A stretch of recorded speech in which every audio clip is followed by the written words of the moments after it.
ಮುಂಜಾನೆ. ನನ್ನ ಹೆಸರು ಕೋಮಲ್ ಹೆಗೇರಿ. ನಾನು ಏಳನೇ ತರಗತಿಯಲ್ಲಿ ಓದುತ್ತಿದ್ದೇನೆ. ನಾನು GHP KG ಶಾಲೆಯಿಂದ ಬಂದಿದ್ದೇನೆ. ನಾನು ಇವತ್ತು ನಿಮ್ಗೊಂದು ಕಥೆ ಹೇಳ್ತೀನಿ. ದಾನದಲ್ಲಿ ಅತ್ಯಂತ ಶ್ರೇಷ್ಠವಾದ ದಾನ ಯಾವುದು? ಅನ್ನದಾನ. ಹೌದು, ನಾನು ನಿಮ್ಗೆ ಇವತ್ತು ಅನ್ನದಾನದ ಮಹತ್ವದ ಬಗ್ಗೆ ಒಂದು ಕಥೆ ಹೇಳಕ್ ಇಷ್ಟಪಡ್ತೀನಿ. ಒಂದು ಊರಾಗ ಒಬ್ರು ತಾಯಿ ಮತ್ತು ಮಗ ಆವಾಸವಾಗಿರ್ತಾರ. ತಾಯಿ ಪ್ರತಿಯೊಬ್ಬರ ಮನೆಗೂ ಹೋಗಿ ಮುಸ್ರಿ ಸಿಕ್ಕಿ ಬಂದಂತಹ ಅನ್ನದಲ್ಲಿ ತನ್ನ ಮಗನಿಗೂ ಕೊಟ್ಟು ತಾನು ಸ್ವಲ್ಪ ತಿಂದು ಮಲಗ್ತಾ ಇದ್ರು. ಹೀಗೆ ಅವರ ಮನೆಗೆ ಭಿಕ್ಷುಕರು ಬಂದಾಗ ಅವಾಗ ತಾಯಿ ತನ್ನ ಪಾಲಿನ ಅನ್ನವನ್ನ ಕೊಟ್ಟು ತನ್ನ ಮಗನ ಪಾಲಿದ್ದನ್ನ ಇಡ್ತಾ ಇದ್ಲು. ಹೀಗೆ ಅವಳ ಮಗನಾದ ತರುಣ ತಿಂದು ದೊಡ್ಡವನಾಗಿರ್ತಾನೆ. ಮುಂದೆ ಒಂದು ದಿನ ತರುಣ ಕೇಳ್ತಾನ, ತಾಯಿ ಅನ್ನದಾನದ ಮಹತ್ವವೇನು? ನಾವು ಅನ್ನದಾನ ಮಾಡದೇ ಇದ್ದಿದ್ರೆ ಎಷ್ಟು ಶ್ರೀಮಂತರಾಗಬಹುದಿತ್ತು ಅಂತ ಹೇಳಿದಾಗ ತಾಯಿ ಹೇಳ್ತಾಳ, ನಮ್ಮಂತಹ ನರ ಮನುಷ್ಯನಿಂದ ಅನ್ನದಾನದ ಮಹತ್ವವನ್ನು ಹೇಳಲು ಆಗುವುದಿಲ್ಲ. ನೀನು ಬೇಕಾದ್ರೆ ಹೋಗಿ ಆ ಶಿವನ ಬಳಿ ಕೇಳು ಅಂತ ಹೇಳ್ತಾಳ. ಆಗ ತನ್ನ ತಾಯಿ ಆಜ್ಞೆಯಂತೆ ಮರುದಿನನೇ ಹೋಗ್ತಾನ. ದಾರಿಯಲ್ಲಿ ಹೋಗ್ಬೇಕಾದ್ರೆ ಒಬ್ಬ ಮಹಾರಾಜ ತಲೆಯ ಮೇಲೆ ಕೈ ಹೊತ್ತು ಕೂತಿರ್ತಾನ. ಆಗ ಮಹಾರಾಜ ಇವರನ್ನ ಕರೆದು ಕೇಳ್ತಾನ, ಎಲ್ಲಿ ಹೋಗ್ತಿದ್ಯಪ್ಪ ಅಂತ ಕೇಳಿದಾಗ ತರುಣ ಹೇಳ್ತಾನ, ನನ್ನದೊಂದು ಪ್ರಶ್ನೆ ಇದೆ, ನಾನು ಶಿವನ ಬಳಿ ಕೇಳಲಿಕ್ಕೆ ಹೊಂಟಿನಿ ಅಂತ ಹೇಳ್ತಾನ. ಆಗ ಮಹಾರಾಜ ಹೇಳ್ತಾನ, ನಾನು ಲಕ್ಷ ಕೊಟ್ಟು ಕಟ್ಟಿಸಿದ ಕೆರೆಯಲ್ಲಿ ಒಂದು ದೊಡ್ಡ ಹನಿ ಕೂಡ ನೀರಿಲ್ಲ. ಈ ನನ್ನ ಪರಿಸ್ಥಿತಿಯ ಪರಿಹಾರವನ್ನ ನೀನು ಬರಬಹುದಾ ಅಂತ ಕೇಳಿದಾಗ ತರುಣ ಆಯ್ತು ಸರಿ ಅಂತ ಹೇಳಿ ಮುಂದೆ ಸಾಕ್ತಾನ. ಅಲ್ಲಿ ಒಬ್ಬ ಕುಂಟ ಭೇಟಿಯಾಗ್ತಾನ. ಆ ಕುಂಟ ಇವನನ್ನ ಕೇಳ್ತಾನ, ಎಲ್ಲಿಗೆ ಹೋಗ್ತಿದ್ಯಾ ಅಂತ ಕೇಳಿದಾಗ ತರುಣ ಹೇಳ್ತಾನ, ನಾನು ನನ್ನ ಹತ್ತಿರ ಒಂದು ಪ್ರಶ್ನೆ ಐತಿ, ನಾನು ಶಿವನ ಬಳಿ ಕೇಳಲಿಕ್ಕೆ ಹೊರಟೀನಿ ಅಂತ ಹೇಳಿದಾಗ ಕುಂಟ ಹೇಳ್ತಾನ, ನನ್ನ ಈ ಕಾಲಿನ ಪರಿಸ್ಥಿತಿಗೆ ನೀನು ಪರಿಹಾರ ಕೇಳ್ಕೊಂಡ್ ಬರಬಹುದಾ ಅಂತ ಕೇಳಿದಾಗ ತರುಣ ಹೇಳ್ತಾನ, ಆಯ್ತು ಸರಿ ಅಂತ ಹೇಳಿ ಮುಂದೆ ಸಾಕ್ತಾನ. ಅಲ್ಲಿ ಒಂದು ದೊಡ್ಡದಾದ ಸರ್ಪ ಹುತ್ತಿನ ಒಳಗೆ ಹೊರಗೆ ಮತ್ತು ಒಳಗೆ ಬರಲಾರದಲ್ಲೇ ನೆರಳಾಡ್ತಾ ಇರ್ತೈತಿ. ಆಗ ಸರ್ಪ ಇವನ್ನ ಕರೆದ ಕೂಡಲೇ ಇವನು ಭಯಭೀತನಾಗ್ತಾನ.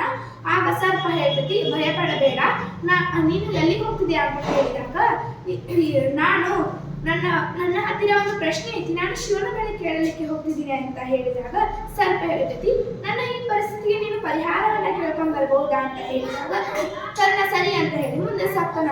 ಆಗ ಗಾಢವಾದ ಕತ್ತಲು, ಅದು ಕಾಡಿನ ಮಧ್ಯದಲ್ಲಿಯೇ. ಆಗ ತರುಣ ತುಂಬಾ ಭಯಭೀತನಾಗಿರ್ತಾನ.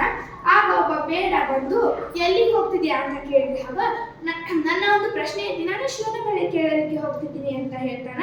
ಆಯ್ತು, ಇದು ಗಾಢವಾದ ರಾತ್ರಿ, ನೀನು ಕಾಡಿನ ಮಧ್ಯದಲ್ಲಿ ಹೋಗುವುದು ಸರಿಯಲ್ಲ. ಹಾಗಾಗಿ ನೀನು ಒಂದು ದಿನದ ಮಟ್ಟಿಗೆ ನನ್ನ ಗುಡಿಸಿನಲ್ಲಿದ್ದು ನೀನು ಮರುದಿನ ಹೋಗು ಅಂತ ಹೇಳಿದಾಗ ತರುಣನಿಗೆ ದಾರಿ ತೋಚದೆ ಅವರ ಗುಡಿಸಿಗೆ ಹೋಗ್ತಾನ. ಆಗ ಬೇಡ ಹೇಳ್ತಾನ, ಇವನು ದಾರಿಯಲ್ಲಿ ಹೋಗ್ಬೇಕಾದ್ರೆ ತುಂಬಾ ಭಯಭೀತನಾಗಿದ್ದ. ಅದು ಕಾಡಿನ ಮಧ್ಯದಲ್ಲಿ ನಾನು ನನ್ನ ಗುಡಿಸಲಿ ಕರ್ಕೊಂಡು ಬಂದೀನಿ. ನಾನು ಇವತ್ತು ನಮ್ಮ ಪಾಲಿನ ಹಾಲು ಹಣ್ಣನ್ನ ಕೊಟ್ಟು ಇವನಿಗೆ ಉಪಚಾರ ಮಾಡೋಣ ಅಂತ ಹೇಳಿದಾಗ ಬೇಡನ ಹೆಂಡತಿ ಹೇಳ್ತಾಳ, ನಾನು ಯಾವುದೇ ಕಾರಣಕ್ಕೂ ಹಾಲು ಹಣ್ಣನ್ನ ಕೊಡೋದಿಲ್ಲ, ಬೇಕಾದ್ರೆ ನೀನು ನಿನ್ನ ಪಾಲಿನ ಹಾಲು ಹಣ್ಣನ್ನ ಕೊಡು ಅಂದಾಗ ಬೇಡ ತನ್ನ ಪಾಲಿನ ಹಾಲು ಹಣ್ಣನ್ನ ಕೊಟ್ಟು ಉಪಚಾರ ಮಾಡಿ ತನ್ನ ಮನೆಯಲ್ಲಿ ಮಲಗಲು ಜಾಗ ಕೊಡ್ತಾನ. ಅವನಿಗೆ ಮಲಗಲು ಜಾಗ ಇಲ್ಲದೆ ಇರೋದ್ರಿಂದ ಅವನು ಹೊರಗೆ ಅರ್ಧ ಮತ್ತು ಒಳಗೆ ಅರ್ಧ ತನ್ನ ಶರೀರವನ್ನ ಮಾಡಿ ಮಲಗಿರ್ತಾನ. ರಾತ್ರಿ ಸಮಯದಲ್ಲಿ ಒಂದು ಹುಲಿ ಬಂದು ಬೇಡನನ್ನ ತಿಂದು ಹಾಕ್ತೈತಿ. ಅವನ ವಾಸನೆಯಿಂದ ಅವನ ಹೆಂಡತಿಯನ್ನು ಕೂಡ ತಿಂದು ಹಾಕ್ತೈತಿ. ಆಗ ನಿರ್ಲಕ್ಷ್ಯದಿಂದ ತರುಣನ್ನ ಬಿಟ್ಟೆ ಹೋಗ್ತೈತಿ. ಮರುದಿನ ತರುಣ ಎದ್ದು ನೋಡಿದಾಗ ಮೂಳೆ ಮಾಂಸಗಳನ್ನ ನೋಡಿ ಅವನು ತುಂಬಾ ದುಃಖಿತನಾಗಿ ಮುಂದೆ ಸಾಕ್ತಾನೆ. ಆಗ ಅವನು ಶಿವನ ಬಳಿ ಹೋಗಿ ಪ್ರಾರ್ಥಿಸ್ತಾನ. ಆಗ ಶಿವನ ಅವನಿಗೆ ವಂದಿಸಿ ಬಂದು ಯಾಕೆ ಬಂದಿದೆ ಅಂತ ಕೇಳಿದಾಗ ಮಹಾಪ್ರಭು ನನ್ನದೊಂದು ಪ್ರಶ್ನೆ ಇದೆ ಅಂತ ಕೇಳಿದಾಗ ಆಯ್ತು ನಿನ್ನ ಪ್ರಶ್ನೆಯನ್ನ ಕೇಳು ಅಂತ ಶಿವನು ಹೇಳ್ತಾನ. ಆಗ ತರುಣನು ಹೇಳ್ತಾನ, ಈ ಅನ್ನದಾನದ ಮಹತ್ವವೇನು ಪ್ರಭು ಅಂತ ಕೇಳಿದಾಗ ಶಿವನು ಹೇಳ್ತಾನ, ಮಥುರಾಪುರದ ರಾಜನ ಹೆಂಡತಿ ಗರ್ಭಿಣಿಯಾಗಿದ್ದಾಳ, ಅವಳಿಗೆ ಮಗು ಪ್ರಾಪ್ತಿಯಾಗುತ್ತಿಲ್ಲ. ನಾನು ಕೊಟ್ಟ ಪ್ರಸಾದವನ್ನ ಅವಳಿಗೆ ಕೊಡು, ಆಗ ಮಗು ಪ್ರಾಪ್ತಿಯಾಗುತ್ತದೆ. ನೀನು ಬೇಕಾದರೆ ಆ ಮಗುವಿನ ಹತ್ತಿರ ಈ ಪ್ರಶ್ನೆಯನ್ನು ಕೇಳುವಂತಾಗ ಸರಿ ಪ್ರಭು, ಹಾಗಿದ್ದರೆ ಮಹಾರಾಜನ ಆ ಪರಿಸ್ಥಿತಿಗೆ ಪರಿಹಾರವನ್ನ ಹೇಳ್ಬಹುದಾ ಅಂತ ಕೇಳಿದಾಗ ಶಿವನು ಹೇಳ್ತಾನ, ಅವನ ಹತ್ತಿರ ಒಬ್ಬಳು ಸುಂದರವಾದ ಮಗಳಿದ್ದಾಳೆ, ಅವಳನ್ನು ಒಬ್ಬ ಯೋಗ್ಯವನಿಗೆ ಕೊಟ್ಟು ಮದುವೆ ಮಾಡಿದರೆ ಅವನ ಕೆರೆ ತಕ್ಷಣವೇ ತುಂಬುತ್ತದೆ ಅಂತ ಹೇಳ್ತಾನ. ಆಯ್ತು, ಹಾಗಿದ್ದರೆ ಕುಂಟನ ಕಾಲಿನ ಆ ಪರಿಸ್ಥಿತಿಗೆ ಪರಿಹಾರವನ್ನ ಹೇಳ್ಬೋದಾ ಅಂತ ಕೇಳಿದಾಗ ಅವನಲ್ಲಿರುವ 64 ವಿದ್ಯೆಗಳನ್ನ ಅವನು ಒಬ್ಬ ಯೋಗ್ಯವರನಿಗೆ ಬೋಧಿಸಿದಾಗ ಅವನು ಆ ಕಾಲಿನ ಪರಿಸ್ಥಿತಿಯಿಂದ ಹೊರಬರಬಹುದು ಅಂತ ಹೇಳ್ತಾನ. ಆಯ್ತು ಪ್ರಭು, ಹಾಗಿದ್ದರೆ ಮಾಡಿದರೆ ಇನ್ನು ಸರ್ಪದ ಆ ಪರಿಸ್ಥಿತಿಗೆ ಪರಿಹಾರವೇನು ಅಂತ ಕೇಳಿದಾಗ ಅದರ ತಲೆಯ ಮೇಲಿರುವ ವಜ್ರಮಣಿಯನ್ನ ಅದು ಒಬ್ಬ ಯೋಗ್ಯನಿಗೆ ಕೊಟ್ಟಾಗ ಅದು ಆ ಪರಿಸ್ಥಿತಿಯಿಂದ ಹೊರ ಬರ್ತೈತಿ ಅಂತ ಹೇಳಿದಾಗ ಆಯ್ತು ಸರಿ ಪ್ರಭು ಅಂತ ಹೇಳಿ ಅವನು ವಂದಿಸಿ ಮುಂದೆ ಸಾಕ್ತಾನೆ. ಅಲ್ಲಿ ಮೊದಲು ಸರ್ಪ ಭೇಟಿ ಸರ್ಪ ಕೇಳ್ತೈತಿ, ನನ್ನ ಈ ಪರಿಸ್ಥಿತಿಗೆ ಪರಿಹಾರ ಕಂಡ್ಕೊಂಬನ್ನಿ ಅಂತ ಕೇಳಿದಾಗ ತರುಣ ಕಂಡ್ಕೊಂಬಂದೆ, ನಿನ್ನ ತಲೆಯ ಮೇಲಿರುವ ವಜ್ರಮಣಿಯನ್ನ ನೀನು ಒಬ್ಬ ಯೋಗ್ಯನಿಗೆ ನೀಡಿದಾಗ ನೀನು ಈ ಪರಿಸ್ಥಿತಿಯಿಂದ ಹೊರಬರಬಹುದು ಅಂತ ಹೇಳಿದಾಗ ನೀನು ನನ್ನ ಈ ಪರಿಸ್ಥಿತಿಗೆ ಪರಿಹಾರ ಕಂಡ್ಕೊಂಬಂದೆ, ನಿನಗಿಂತ ಯೋಗ್ಯ ಇನ್ಯಾರಿದ್ದಾರೆ ಅಂತ ಅದರ ತಲೆಯ ಮೇಲಿರುವ ವಜ್ರಮಣಿಯನ್ನ ಅದು ತರುಣನಿಗೆ ನೀಡ್ತದೆ. ತರುಣ ಸಂತೋಷದಿಂದ ಮುಂದೆ ಸಾಕ್ತಾನ. ಆಗ ತಕ್ಷಣವೇ ಸ್ವಲ್ಪ ಆ ಪರಿಸ್ಥಿತಿಯಿಂದ ಹೊರಬರ್ತೈತಿ.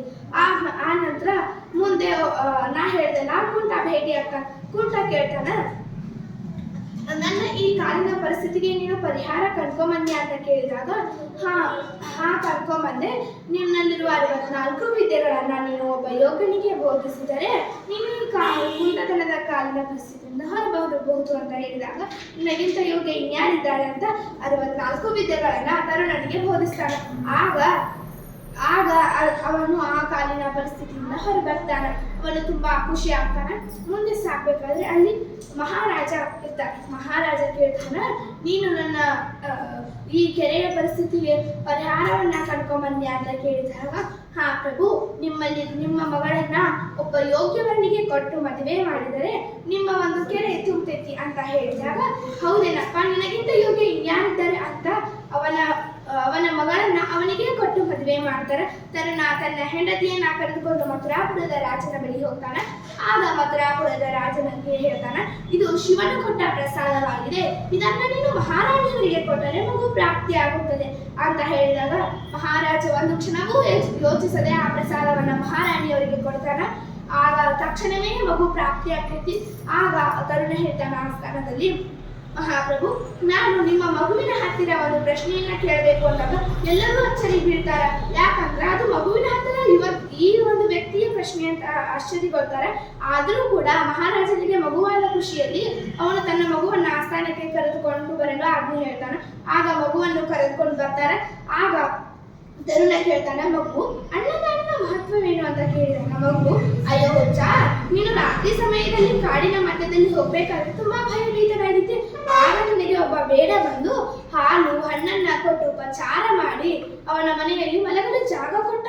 ಆದರೆ ಅವನ ಹೆಂಡತಿ ಮಾತ್ರ ಯಾವುದೇ ಹಾಲು ಹಣ್ಣನ್ನ ಕೊಡ್ಲಿಲ್ಲ. ಅದೇ ಬೇಡ, ನಾನು ನನಗೆ ಹಾಲು ಹಣ್ಣನ್ನ ದಾನ ಮಾಡಿರೋದ್ರಿಂದ ನಾನು ಈ ಮಹಾರಾಜನ ರಾಜಕುಮಾರನಾಗಿ ಜನಿಸಿದ್ದೇನೆ. ಅದೇ ನನ್ನ ಹೆಂಡತಿ ನನಗೆ ಹಾಲು ಹಣ್ಣನ್ನ ದಾನ ಮಾಡಲಿಲ್ಲ, ಅವಳು ಇದೇ ಊರಿನಲ್ಲಿ ಹಂದಿಯಾಗಿ ಜನಿಸಿದ್ದಾಳೆ, ಬೇಕಾದ್ರೆ ನೀನು ಹೋಗಿ ನೋಡು ಅಂತ ಹೇಳಿದಾಗ ತರುಣನಿಗೆ ವಾಗ ತಿಳಿತೈತಿ ಅನ್ನದಾನದ ಮಹತ್ವವೇನು. ತನ್ನ ಹೆಂಡತಿಯನ್ನ ಕರ್ಕೊಂಡು ತನ್ನ ತಾಯಿಯ ಬಳಿ ಹೋಗಿ ಕ್ಷಮೆ ಕೇಳ್ತಾನ. ತಾನೂ ಕೂಡ ಅನ್ನದಾನವನ್ನ ಮಾಡ್ತಾ ಮುಂದುವರಿತಾನೆ.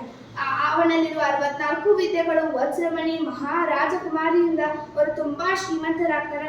ಈ ಕಥೆಯ ನೀತಿ ಏನಂದ್ರೆ, ನಮ್ಮಲ್ಲಿರುವ ಅನ್ನ ಅಥವಾ ಜ್ಞಾನ ಸಂಪತ್ತನ್ನು ನಾವು ಬೇರೊಬ್ಬರಿಗೆ ದಾನ ಮಾಡಿದರೆ ಅದು ಉತ್ತರೋತ್ತರವಾಗಿ ನಮಗೆ ಬೆಳೀತಾ ಹೋಗ್ತೈತಿ. ಅದನ್ನ ನಾವು ನಮ್ಮಲ್ಲಿಟ್ಟುಕೊಂಡು ಕೊಬ್ಬಿನಿಂದ ತೋರಿಸಿದರೆ ಅದು ಸುಟ್ಟು ಬೂದಿ ಆಗ್ತದೆ.